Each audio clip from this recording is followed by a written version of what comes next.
sudah ada ketentuan 2 minggu lalu ya, ya melewati ruang sidang bawah.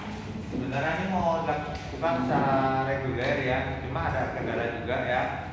Rekan-rekan mahasiswa juga ada yang sedang kuliah online, jadi waktunya tidak bisa mengganggu kalian. Takutnya nanti tidak bisa kuliah online ya. Nah itu lawanannya kalau sambil dengarkan pembekalan, nanti pasti tanya dosennya, malah nggak bisa dengar, malah ngapain gitu. Kalau misalnya lepas buka sampai jam 1 aja ya, karena jam nggak apa-apa. Jadi kemarin tuh sudah direncanakan sama ibu sekretaris, pembekalannya itu oleh Hakim Hakim sudah bidang-bidangnya ya, cuma ini terkendala waktu aja tadi ya, terkendala waktu dan terkendala kesempatan yang baik. Nanti siapa tahu bisa, siapa juru bicaranya Mas Omagam pertanyaan ulang ke ibu sekretaris bagaimana tuh pembekalan hakim-hakim yang lain, jadi enggak ya. Nanti tergantung mahasiswanya, masalah harus rapi, nah itu jadi kasih mahasiswa ya. Bedanya mahasiswa sama anak SMA kan gitu, SMA buku-bukunya udah jelas, tapi kalau mahasiswa ada buku bacaan wajib dan buku bacaan tambahan. Nah, buku bacaan tambahan ini biasanya harus dicari sendiri di perpustakaan, kalau perlu di toko buku, kalau perlu fotokopi, kalau perlu beli buku bekas, kalau perlu beli e-booknya ya, e-book. Kalau jadwal saya sih sebenarnya hanya 2 materi ya, yaitu pertama hukum tentang penjelasan hukum dagang, kedua tentang hukum agraria yang ada kaitannya dengan pengadilan negeri pada umumnya ya. Yang pertama tentang hukum dagang. Hukum dagang. Pasti rekan-rekan mahasiswa semua udah pada tahu ya, hukum dagang itu pengkhususan dari hukum perdata. Jadi kalau hukum perdata, di KUA perdata itu kita kenal sebagai hukum perdata umum. Sementara hukum dagang itu hukum perdata khusus. Karena dia hanya mengatur hubungan hukum antara manusia dengan manusia atau dengan suatu lembaga hukum yang ada kaitannya dengan perdagangan. Hukum dagang tidak hanya sekadar kita undang hukum dagang, tetapi sekarang sudah meluas sampai kepada undang-undang di luar KUHD dan di luar KUA Perdata yang ada kaitannya dengan produksi barang dan jasa. Produksi barang dan jasa, kemudian distribusi dari produsen sampai ke konsumen. Nah, hukum yang mengatur proses dari produksi sampai ke konsumen, kemudian hukum yang mengatur hubungan hukum, efek-efeknya segala macam, itu masuk kepada hukum dagang. Emang agak-agak tipis ya dengan hukum perdata pada umumnya ya, karena dari saat produksi sampai ke konsumen kan tentu ada perjanjian-perjanjian kan. Perjanjian-perjanjian ini, kalau perjanjian pada umumnya kita mengacu ke undang-undang hukum perdata atau hukum perdata ya. Pokoknya kalau sudah bicara perjanjian-perjanjian yang sudah diatur di KUA Perdata, kita bicara hukum perdata itu. Tapi kalau ada perjanjian-perjanjian di luar KUA Perdata, tapi ada kaitannya dengan hukum perdata, undang-undang khusus di luar KUA Perdata dan KUA Dagang, itu kita bicara pada hukum dagang ya. Atau dikenal sekarang sebagai hukum bisnis, kerennya hukum bisnis. Jadi bisa membedakan ya. Misalnya perjanjian asuransi, ya itu masuk hukum dagang ya. Perjanjian pengangkutan itu masuk hukum dagang. Perjanjian berkaitan dengan pasar modal, misalnya kita mau menanamkan saham, mau beli saham, mau berinvestasi, itu masuknya ke hukum dagang. Kemudian perjanjian kredit perbankan itu sebenarnya juga masuk ke hukum dagang, karena dia undang-undangnya dasarnya perjanjian kredit tidak diatur dalam undang-undang, lebih khusus diatur dalam undang-undang perbankan. Tambahan ketentuannya itu diatur dalam undang perbankan. Kemudian perjanjian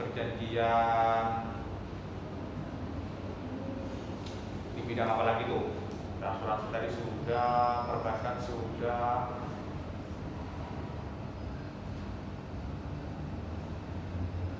Misalnya keagenan itu KUA dagang juga, perjanjian pengangkutan sudah ya.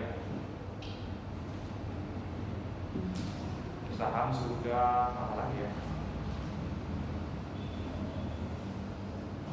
Ada lagi yang tahu mungkin yang hukum dagang pasar modal tadi sudah.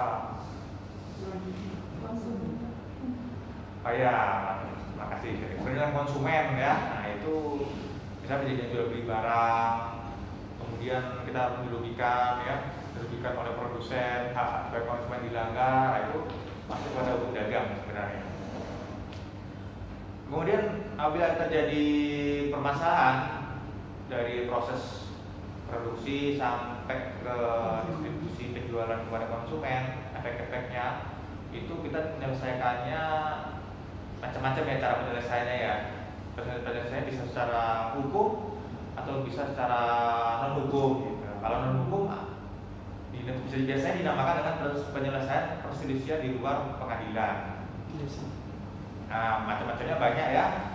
Itu diatur di dalam Undang-Undang Nomor berapa itu arbitrase? Undang-Undang 30 tahun 1999. Ya, undang-undangnya ada, kalian belum lahir. Undang-Undang Nomor 30 tahun 1999 sampai sekarang belum pernah dirubah. Namanya Undang-Undang Arbitrase dan Alternatif Penyelesaian Sengketa. Itu salah satu cara penyelesaian di luar pengadilan. Dia tidak hanya menekankan pada penyelesaian permasalahan di bidang hukum, tetapi itu sudah masuk ke bisnis-bisnis. Jadi cara penyelesaiannya tidak hanya melulu mengandalkan materi-materi hukum, tapi juga bisa menggunakan cara-cara penyelesaian di bidang ekonomi bisnis gitu. Jadi hukum tidak diprioritaskan sebagai salah satu cara solusi terbaik gitu. Ya misalnya ada arbitrase gitu, arbitrase nanti akan atau mediasi, arbitrase, konsiliasi akan memutuskan mana menurut para pihak yang terbaik gitu. Kalau hukumnya, kalau memakai hukum mungkin aja si B atau konsumen itu yang salah atau yang kalah, pasti akan kalah. Tapi di dalam proses penyelesaian alternatif penyelesaian kita tidak otomatis menyalahkan pihak yang kalah menurut hukum, tetapi setidaknya bisa dicari jalan tengahnya. Bisa jadi jalan tengahnya itu yang menurut ekonomi bisnis mana yang terbaik. Nah itu salah satu cara yang akan ditempuh oleh penyelesaian sengketa ya, selain pengadilan. Tapi kalau sudah masuk ke pengadilan, biasanya pengadilan hanya mengadili berdasarkan aturan hukum yang tertulis.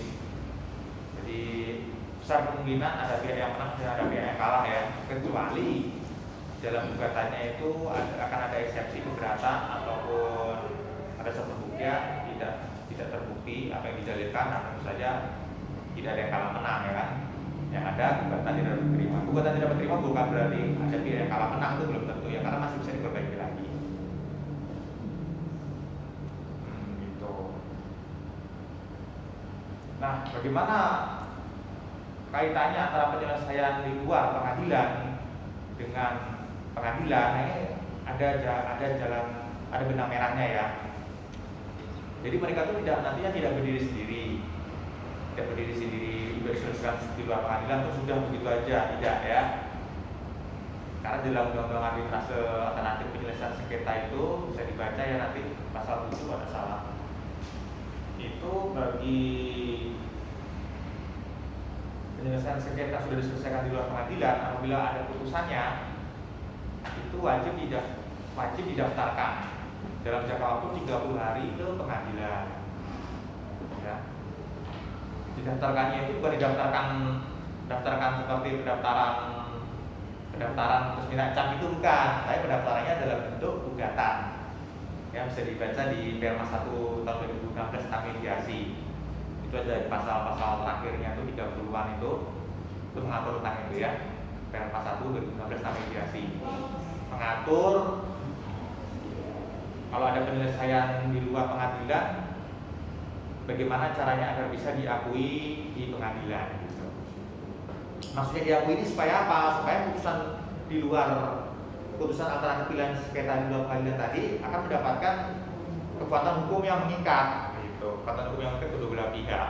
Nah, itu wajib mendapat pengesahan dari pengadilan. Pengesahannya dengan cara mengajukan gugatan.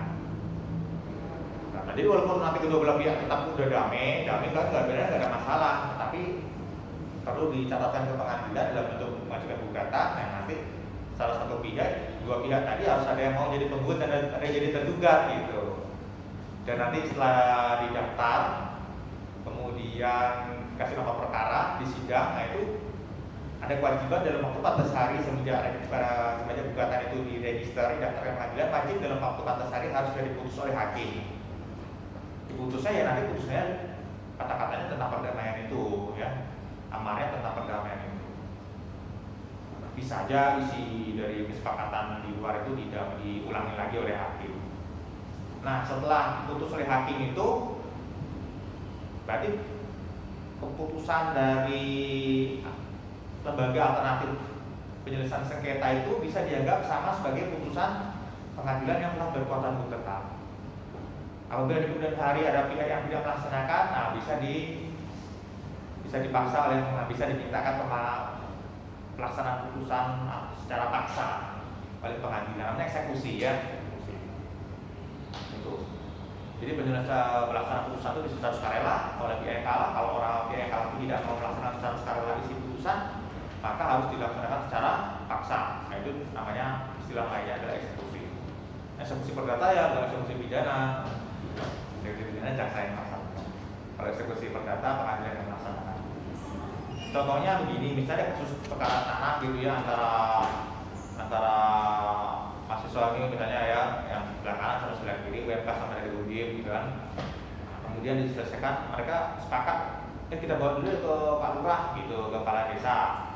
Kemudian diselesaikan di kepala desa dalam bentuk mediasi ya.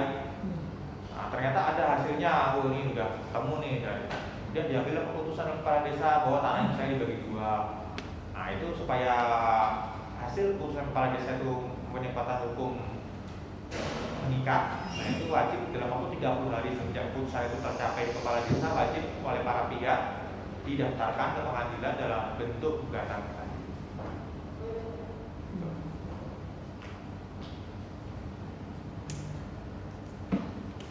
Itu artinya kaitannya antara penyelesaian sengketa di luar pengadilan dengan pengadilan. Kalau bahasa kerennya itu court annexed mediation, mediasi yang berhubung dengan peradilan.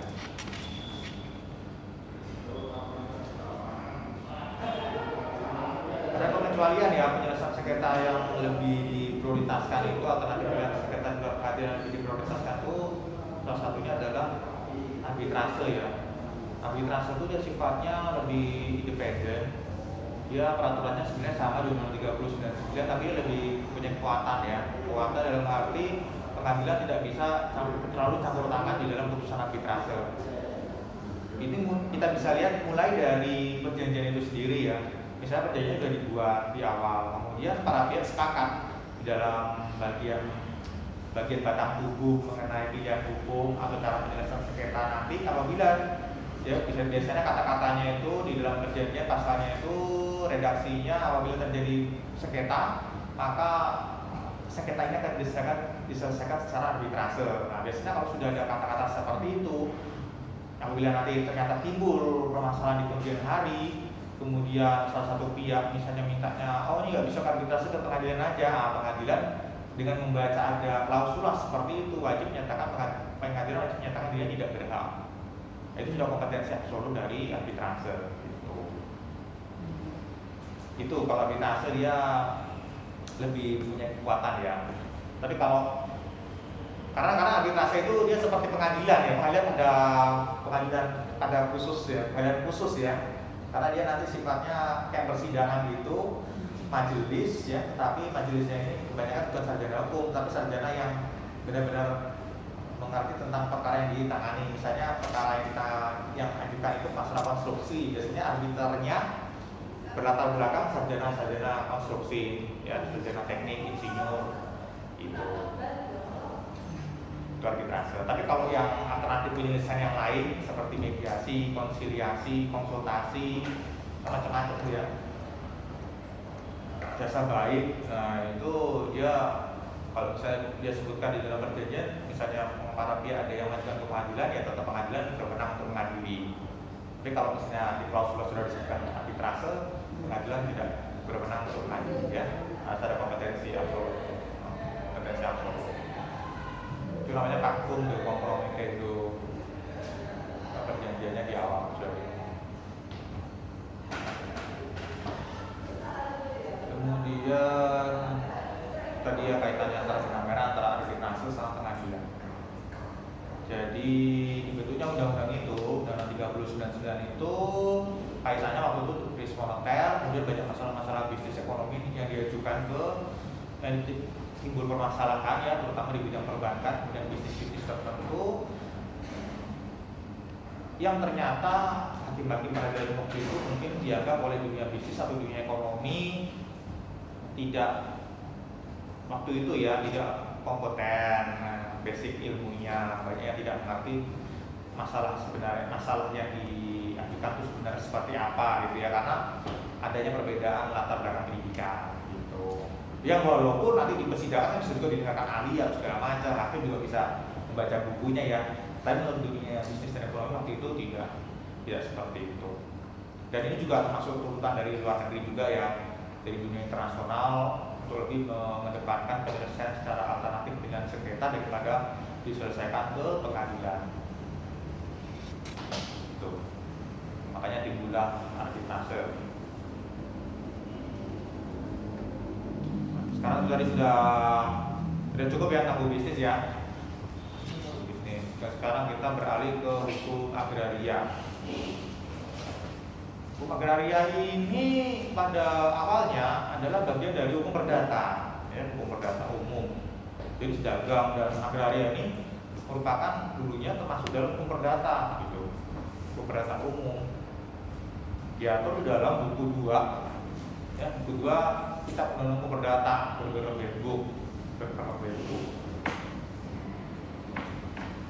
Kenapa bisa menjadi hukum tersendiri yang keluar dari hukum perdata? Karena lama-kelamaan aspek, kalau hukum perdata itu memprioritaskan aspek privat ya, hubungan antara saya dengan orang lain, saya dengan lembaga lain gitu loh. Negara tidak boleh sebenarnya campur tangan di dalam situ. Tapi lama-kelamaan kebutuhan akan tanah, ya, aset dan aset di atasnya, properti di atasnya itu lama-kelamaan memaksa. Mungkin terjadi ketidakseimbangan antara pihak yang satu dan pihak yang lain, antara investor dengan pemilik tanah, ya, antara pihak pembeli dengan pihak penjual itu tidak terjadi keseimbangan. Pada prinsip utama hukum perdata umum itu negara boleh tidak campur tangan ya, asalkan kedudukan para pihak itu seimbang. Gitu. Kalau para pihak tidak seimbang akan terjadi namanya eksploitasi segala macam kan, dari pihak yang punya kapital atau punya modal, atau pihak yang penyediaannya tidak tahu apa-apa gitu. Kelamaan tanahnya bisa hilang sementara dia tidak mendapatkan hak yang setimpal, malah punya tanah malah kehilangan faktor produksi, malah menjadi orang yang miskin, sehingga nanti dikhawatirkan bisa jadi masalah sama masyarakat. Makanya negara campur tangan di situ. Wujud campur tangannya negara dengan menerbitkan Undang-Undang Nomor 5 Tahun 1960 tentang Undang-Undang Pokok Agraria ya, UPA, yang sampai sekarang masih belum diganti ya, walaupun ada beberapa tahun lalu ada RUU tentang Undang-Undang tentang pertanahan, akan tetapi sampai sekarang belum diganti karena masih banyak pihak yang masih mendukung UPA. UPA udah bagus kok, tinggal kalau itu menjadi undang-undang payung terhadap sumber daya alam, terhadap undang-undang sumber daya alam yang sesudahnya ada. Undang-undang payung adalah UPA itu. Tinggal bagaimana pelaksanaannya ya. Pelaksanaan secara konsekuen itu belum 100% dilaksanakan UPA. Plus peraturan pelaksananya pun masih banyak yang belum dibuat. Contohnya undang-undang tentang hak milik itu belum sampai sekarang belum dibuat. Padahal perintah dari Undang-Undang Pokok Agraria untuk terhadap permasalahan hak milik ya, itu harus aturan tentang hak milik harus dibuat dalam bentuk undang-undang. Jadi ada undang-undang organik yang melaksanakan UPA. Nah itu sampai sekarang undang-undang tentang hak milik belum dibuat. Udah mau bikin undang-undang pertanahan yang baru. Gimana kan ceritanya begitu. Nah karena ada UPA, kemudian di dalam UPA itu diatur undang-undang Pokok Agraria di bagian penutup Undang-Undang 560 mengatur pernyataan dengan diundangkannya undang-undang ini, maka peraturan-peraturan pertanahan di dalam Kitab Undang Hukum Perdata buku 2 tidak berlaku lagi. Khusus ya, jadi buku 2 khusus tentang tanah dan bangunan di atas tanah itu tidak berlaku. Juga kalau perdata tidak berlaku lagi karena sudah ada undang-undang pokok agraria. Jadi kalau kalian nanti baca Kitab Undang Hukum Perdata tulisan buku 2 itu harus hati-hati karena ada beberapa pasalnya, terutama kaitan dengan tanah itu sudah tidak berlaku karena sudah diatur dalam undang-undang pokok agraria. Kalau bisa tentukan dengan undang-undang pokok agraria ya. Nah, dengan keluarnya beberapa pasal dari pokok perdata tadi itu sampai buku 2 dinyatakan tidak berlaku dan berlaku Kitab Undang Hukum Perdata, maka semenjak saat itu timbullah ilmu hukum baru namanya ilmu hukum agraria. Ilmu hukum agraria itu negara sudah lebih banyak masuk ke masalah-masalah privat. Contohnya masalah tanah ini tadi. Negara mengatur ya. Di pasal 6 UPA disebutkan semua hak atas tanah punya fungsi sosial. Nah, kalau sudah ada kata-kata sosial ini kan berarti negara sudah campur tangan di situ. Padahal kalau mau privat secara perdata, nggak mau ada sosial atau tidak urusan saya sama penjual sama pembeli kan gitu. Nggak. Ada sosial kan sudah tidak melibatkan pihak di luar pihak yang berjanji gitu. Itu melibatkan pihak ketiga gitu loh. Misalnya saya punya tanah nih, saya udah jual beli sama pemilik tanah, saya punya tanah di pinggir jalan. Ternyata di belakang saya di pinggir jalan ya tanahnya, saya bangun rumah. Tapi masih ada sisa sebelah kanan saya itu tanah saya. Ternyata di belakang saya ada penghuni orang lain tadi punya tanah di belakang tanah saya dan dia tidak punya akses keluar gitu, tidak punya akses ke pinggir jalan besar karena udah terkurung gitu mereka, dan terkunci di belakang, nggak punya akses keluar. Satu-satunya akses itu harus lewatin tanah saya gitu, yang belum dibangun tadi sisi kanan. Jadi yang dari belakang nggak bisa ke depan, nggak bisa ke depan. Nah, dengan adanya pasal 6 UPA ini, pihak yang di muka tadi harus merelakan. Kalau nggak merelakan ya terjadilah perbicaraan lah dengan pihak yang di belakang untuk merelakan tanahnya, atau misalnya dia mau jual ke pemilik pemilik tanah yang di belakang yang terkunci tadi bisa dijual tapi dengan harga yang wajar, sehingga orang yang di belakang itu bisa mendapatkan akses keluar minimal untuk motor. Nah, itu kan fungsi sosial. Hak kita mendapatkan tanah udah dapat karena udah membeli dari pemilik yang awal kan.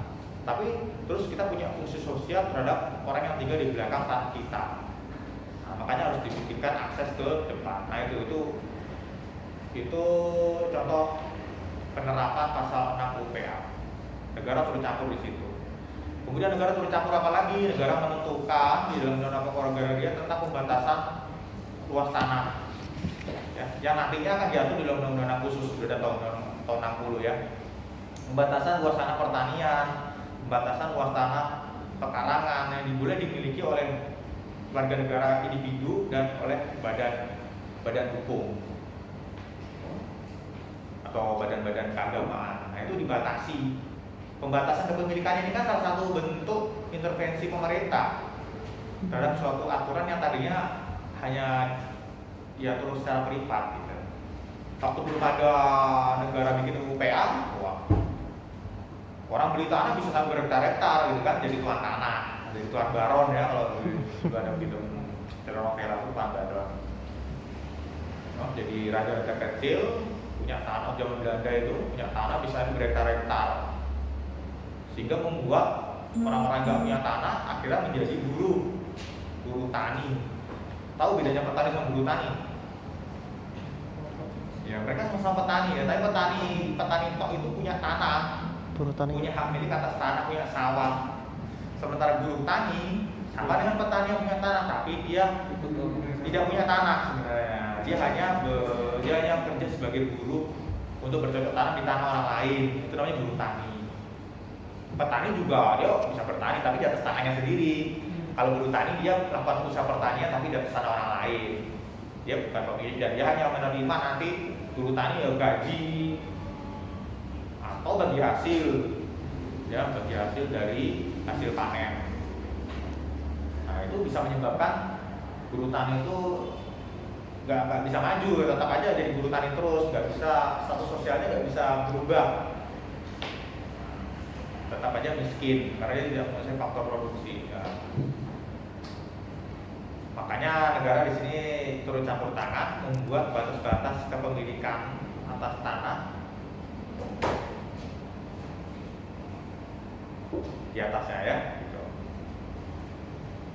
Ada aturannya dulu ya, tidak lanjutnya itu dibatasi. Misalnya tanah pekarangan itu misalnya untuk daerah-daerah itu tergantung daerahnya padat atau jarang penduduk. Kalau daerahnya padat penduduk, dia batas maksimal pemilikan tanah pekarangan maksimal hanya berapa hektar aja. Ya. Kalau lebih dari itu tidak boleh. Boleh sih orang itu jual beli dengan orang lain tanah yang melebihi aturan luas tanah pertanian atau luas tanah pekarangan. Tetapi nanti pada saat pembuatan sertifikat, BPN tidak akan melayani. Pak, nanti pasti sertifikat pembuatan di BPN. Sekarang sudah ada sertifikat elektronik ya, tapi tetap pengurusannya kan tetap harus datang ke kantor pertanahan. Cuma dokumennya aja elektronik. Nah, pada saat nanti kantor pertanahan diperiksa status tanahnya, loh Pak, ini status tanah Bapak, luas Bapak yang tanah yang Bapak beli ini melebihi maksimal luas tanah yang diperbolehkan oleh undang-undang.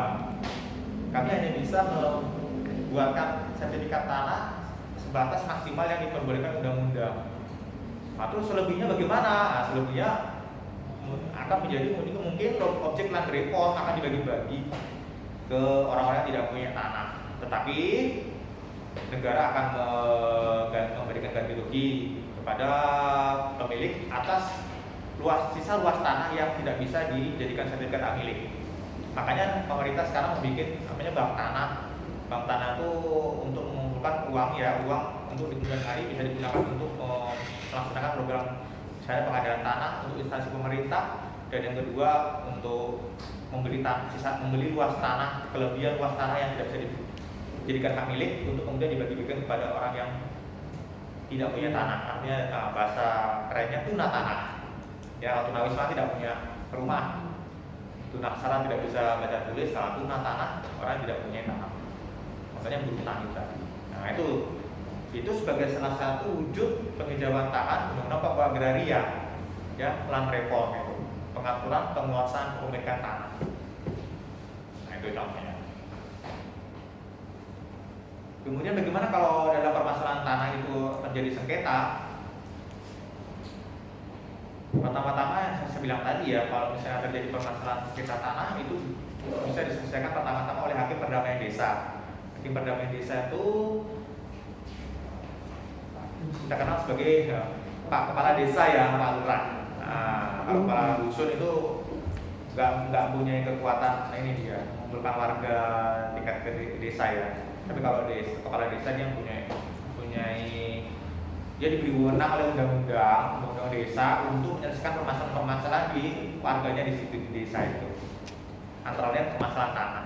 Nah, kalau misalnya nanti bisa didamaikan di tingkat desa, nah, seperti kita kembali ke yang awal tadi, ya, wajib didaftarkan dalam waktu 30 hari ke pengadilan dalam bentuk gugatan.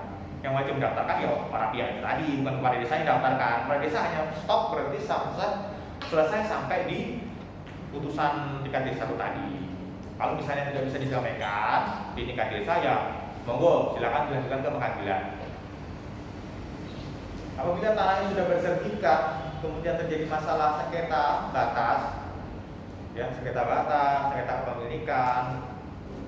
Apabila tanahnya sudah bersertifikat loh ya, itu bisa diselesaikan secara penyelesaian sengketa terlebih dahulu ke BPN, Badan Pertanahan Nasional. Dia punya seksi namanya subseksi ya, maksudnya bidang penyelesaian sengketa.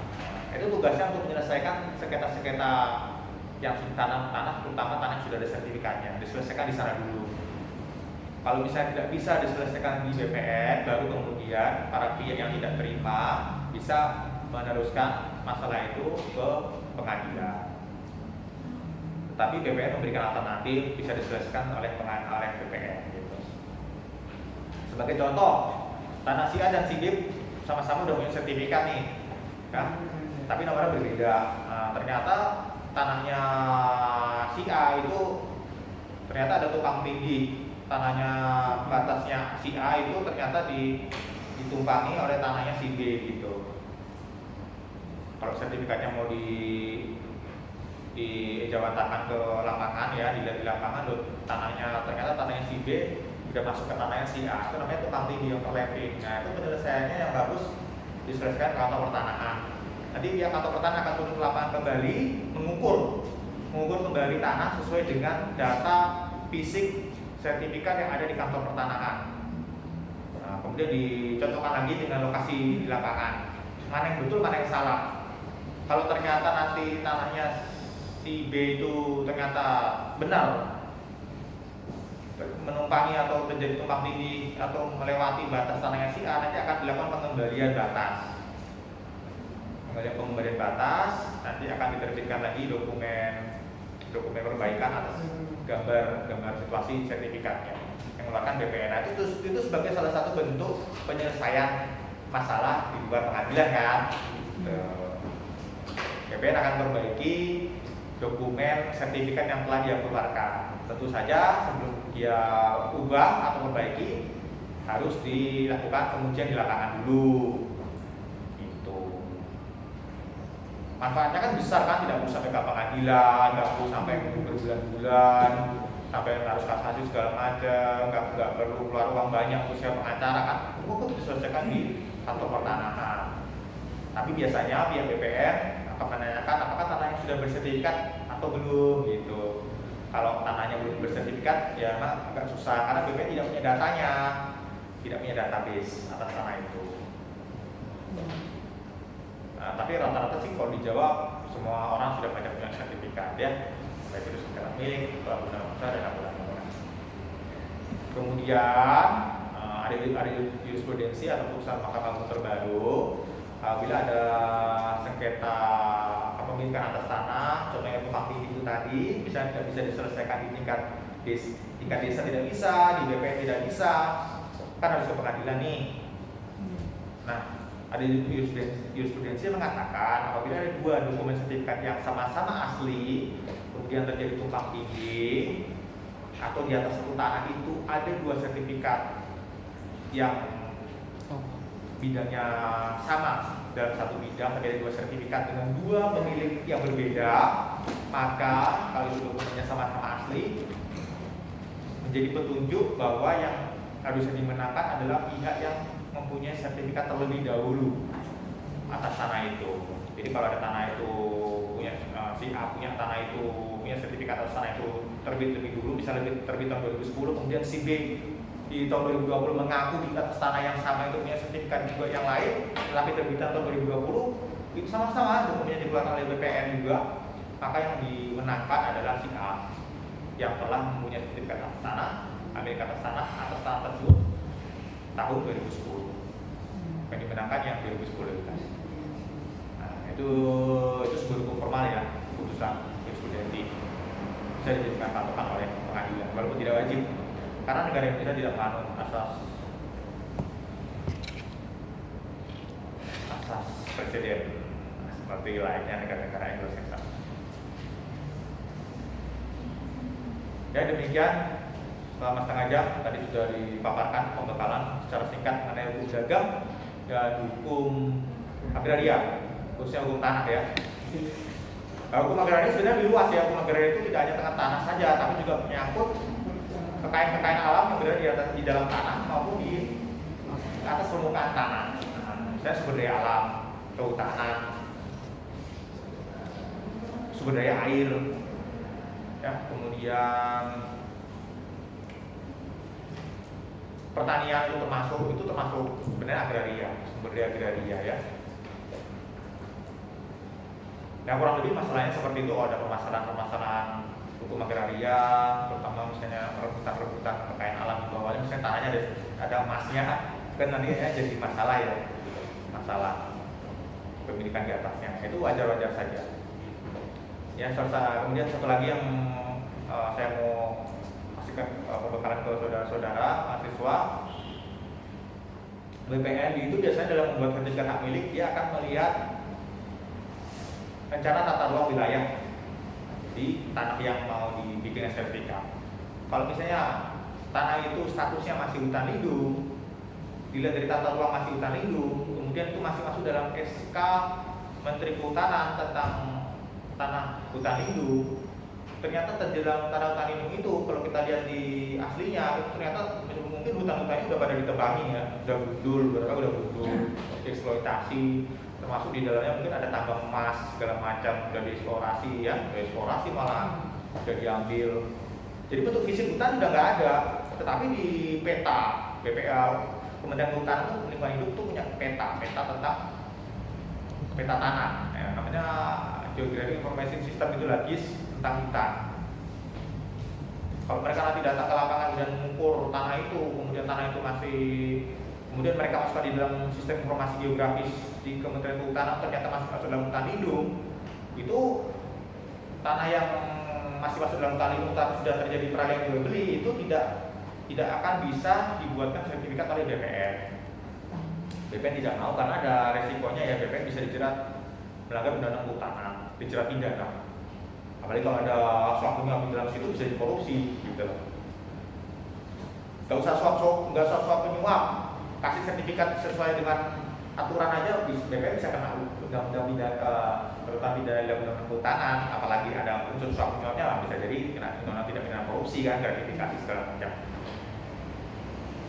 Mengenai jual beli di dalam tanah sertifikat tanah di dalam hutan lindung tadi tidak masalah, mau jual beli, mau desa mengeluarkan dokumen-dokumen tidak masalah, mau digugat ke pengadilan kemungkinan besar akan menentukan yang punya kepemilikan yang siapa dulu yang membuka tanah atau yang jual beli yang pertama kali jual beli, kemudian menduduki mengusahakan bisa aja pengadilan menangkap pihak yang pertama kali itu tadi membuka tanah dan membeli tanah.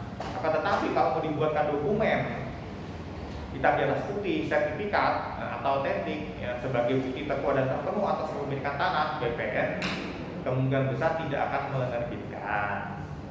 Jadi ya orang yang punya tanah situ ya istilahnya penguasa ya, atau penggarap tanah atau tanda petik pemilik, tetap pemilikan ini pemilik bukan arti istilah hukum tapi pemilik dalam arti istilah hukum adat gitu. Bisa aja mereka tetap menguasai tanah itu, pemilik tanah itu tapi dengan dokumen yang tidak kuat. Ya, dokumen mereka hanya surat dari desa atau dari kelurahan bahwa mereka telah terjadi jual beli tanah gitu. Kemudian kelurahan mengajukan surat keterangan kepemilikan, tapi itu hanya tingkat desa ya, bukan dokumen negara, bukan sertifikat. Karena itu tadi status tanah itu masih tanah hutan. Hutan nggak bisa dimiliki oleh individu ya, hanya boleh dimiliki oleh individu apabila SK Menteri Kehutanan sudah dilepaskan. Misalnya untuk transmigrasi itu bisa ya, tanah-tanah transmigrasi itu dulu mungkin hutan itu, tetapi untuk kepentingan nasional transmigrasi ya, Kementerian Transmigrasi dan Desa bekerjasama dengan Kementerian Kehutanan bisa membuka status tanah yang semula tanah hutan lindung, tanah hutan dirubah, kemudian dilakukan revisi SK Menteri Kehutanan dirubah menjadi tanah untuk peruntukan lain, contohnya transmigrasi, dilepaskan statusnya dari tanah hutan, status hutan, apalagi hutan lindung. Nah, jadi kemudian bisa dipecah-pecah, dibagikan menjadi hak milik para transmigran. Itu bisa ada pengecualian apabila Menteri Kehutanan mau mencoret data itu dari database-nya kehutanan. Jadi sebenarnya BPN itu hanya menerbitkan sertifikat yang terhadap tanah yang berada di lokasi yang bukan lokasi hutan lindung. Gitu. BPN berani mengeluarkan. Karena kalau nggak ada transfer itu lama-kelamaan hutan di Indonesia akan musnah, habis. Padahal hutan-hutan itu kebanyakan kan di daerah gunung-gunung, daerah tangkapan air. Nah kalau daerah-daerah tangkapan air, daerah-daerah gunung-gunung itu, istilahnya sekarang taman-taman nasional itu hutan semua. Kecuali ada taman nasional yang bawah laut ya, itu bukan hutan. Nah kalau taman nasional yang hutan-hutan itu ya kan fungsinya juga selain menjaga hutan kan juga supaya tidak terjadi untuk memelihara resapan air, untuk sumber daya air masyarakat di bawah, juga untuk supaya tidak terjadi bencana alam yang diakibatkan oleh hutan. Itu sih fungsi mengapa biasanya tanah-tanah di dekat hutan itu jadi hutan dan dikuatkan statusnya menjadi hutan lindung. Dan hutan lindung itu tidak hanya status nama aja, tapi ada SK-nya, SK penentuan. Dan bagi barang siapa yang mau berani masuk kemudian menangkap hewan-hewan di dalam situ, bisa ada aturan sanksi pidananya, apalagi jual beli itu bisa kena sanksi pidananya. Kalau misalnya tidak terkena sanksi pidananya, yaitu sanksi perdatanya tadi, sanksi perdatanya tidak diakui tanahnya sebagai sertifikat oleh DPR. Gitu. Mungkin oleh desa diakui, tapi oleh DPR tidak akan diakui. Begitu ya. Untuk sekarang giliran kepada mahasiswa untuk bertanya mengenai dua itu tadi, masalah dagang, hukum dagang, bukan dagang hukum, tapi hukum dagang, dan masalah